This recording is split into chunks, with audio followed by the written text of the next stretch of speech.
आप सभी शिक्षक साथियों को मेरा नमस्कार। साथियों, आज 2023 का बजट जारी हो चुका है और उसमें टैक्स स्लैब के बारे में बात की गई है, जो कि कहा गया है कि 7 लाख रुपए तक कोई भी टैक्स देने की ज़रूरत नहीं है।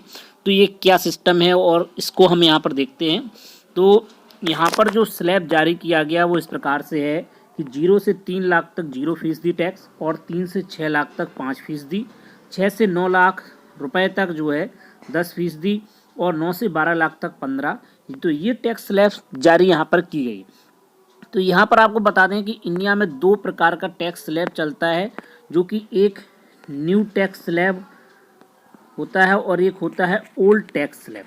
तो यहाँ पर आपको जानकारी के लिए बता दें कि दोनों स्लैबों में अभी तक 5 लाख रुपए तक के इनकम पर कोई भी टैक्स यहाँ पर नहीं लगता था। ठीक है ना।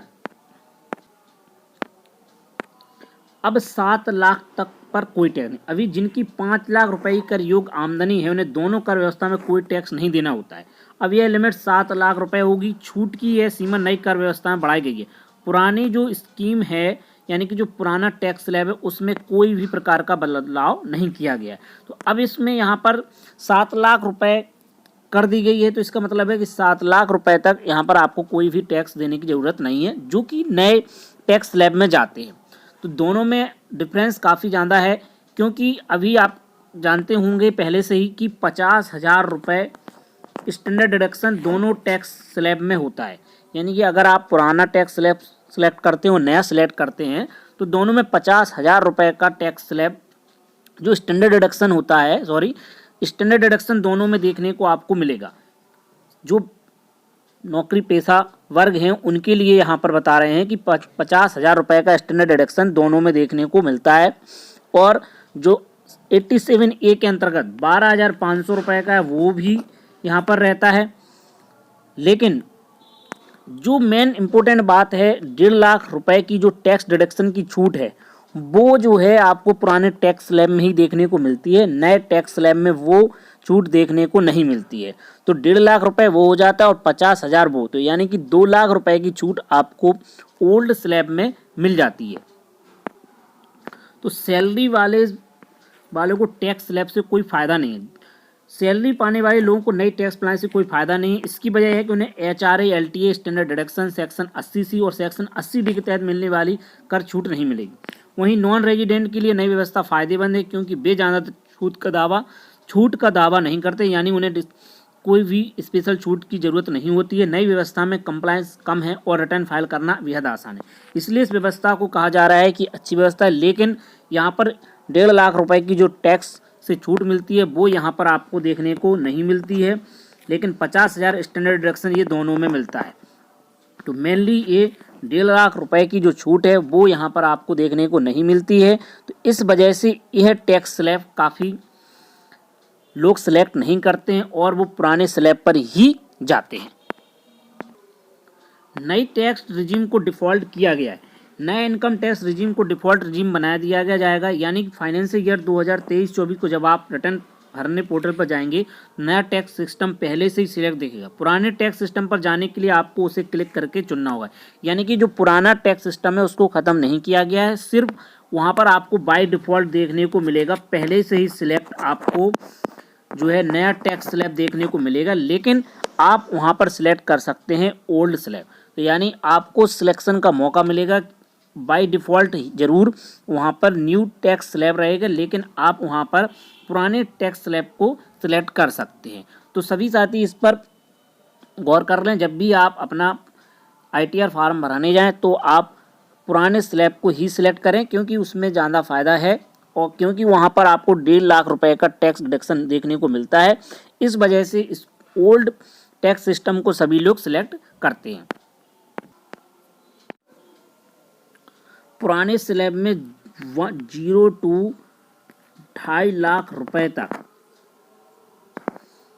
0% टैक्स है, एवं 2.5 लाख से लेकर के 5 लाख तक आपको 5% टैक्स देना होता है। यानी अगर आप 5 लाख को टच कर जाते हैं तब, नहीं 5 लाख रुपए तक दोनों टैक्स में यहाँ पर छूट थी। अब यहाँ पर नए टैक्स स्लैब में 7 लाख उसको कर दिया गया है।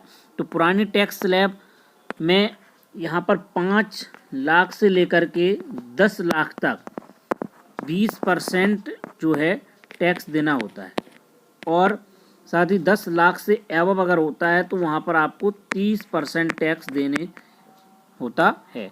तो इस वजह से यहाँ पर ओल्ड स्लैब को ज़्यादा से ज़्यादा लोगों द्वारा सिलेक्ट किया जाता है। जो टैक्स पेयर होते हैं वो ओल्ड स्लैब को यहाँ पर सिलेक्ट करते हैं, और जो ख़ास तौर से सर्विस करते हैं, जॉब करते हैं गवर्नमेंट, वो इसको सिलेक्ट करते हैं, क्योंकि वहाँ पर 1.5 लाख रुपए का जो टैक्स डिडक्शन होता है उसका बेनिफिट इसमें मिलता है, और HRA है, कई सारी और भी चीज़ें हैं जिसके वजह से सभी लोग ओल्ड टैक्स को सिलेक्ट करते हैं और नए टैक्स स्लैब को यहाँ पर सिलेक्ट नहीं करते। इस वजह से यहाँ पर 7 लाख रुपए की जो छूट, 7 लाख रुपए तक का जो टैक्स डिडक्शन के बारे में बात कही जा रही है वो न्यू टैक्स स्लैब के बारे में है।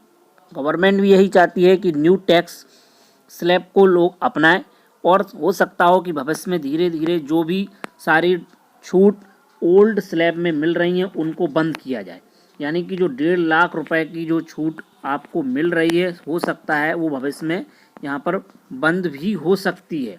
तो इस की ओर एक कदम बढ़ रहे हैं, क्योंकि यहाँ पर न्यू स्लैब में 7 लाख तक रुपए टैक्स पर छूट की बात यहाँ पर की गई है। तो धीरे धीरे हो सकता हो कि जो भी आपको डिडक्शन के फ़ायदे मिल रहे थे शायद वो भविष्य में ना मिले, और आने वाले समय में देखने को मिल सकता है कि जो 1.5 लाख की टैक्स डिडक्शन की छूट है शायद वो आपको ना मिले।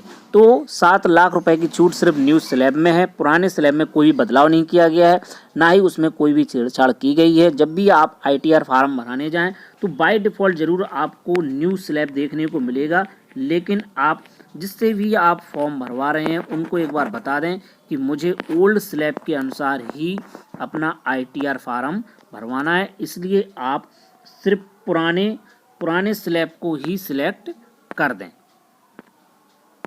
तो वहाँ पर आप अपना पुराना स्लैब ही सिलेक्ट करवा लें और उसके अकॉर्डिंग ही अपना टैक्स फॉर्म भरवाएं, और उसी के हिसाब से ही आप ITR को फिल करें, क्योंकि पुराने टैक्स स्लैब में मेरे हिसाब से ज़्यादा फ़ायदा है, और आप सभी लोग भी इससे अच्छी तरीके से जानते भी हैं। जो लोग पहले से टैक्स पे कर रहे हैं वो इसके बारे में भी जानते हैं, और जो नई रिक्रूटमेंट के भर्ती हैं यानी कि न्यू टीचर्स हैं वो भी इसको अच्छे से जानते हैं, क्योंकि 69,000 भर्ती जो हुई है उसमें भी उनका एडवांस टैक्स पिछली बार कटा था एरियर की वजह से, तो उस चीज़ को वो भी यहाँ पर आप अच्छे से जानते हैं, और अब सभी लोग इससे अच्छे से परिचित हो चुके हैं। तो पुराने टैक्स स्लैब में भी अभी भी फ़ायदा है, इस वजह से सभी लोग इसको पुराने टैक्स को ही, जो पुराना ITR का स्लैब है उसको ही आप यहाँ पर सिलेक्ट करें, जो टैक्स रिजिम है पुराना वाला उसको ही सिलेक्ट करें। तो फ्रेंड्स ये कुछ अपडेट थी जो कि आज के बजट के अकॉर्डिंग जो आपको बताई दी गई हैं, तो उनको अब आप अच्छे से समझ चुके होंगे कि किस में फ़ायदा है।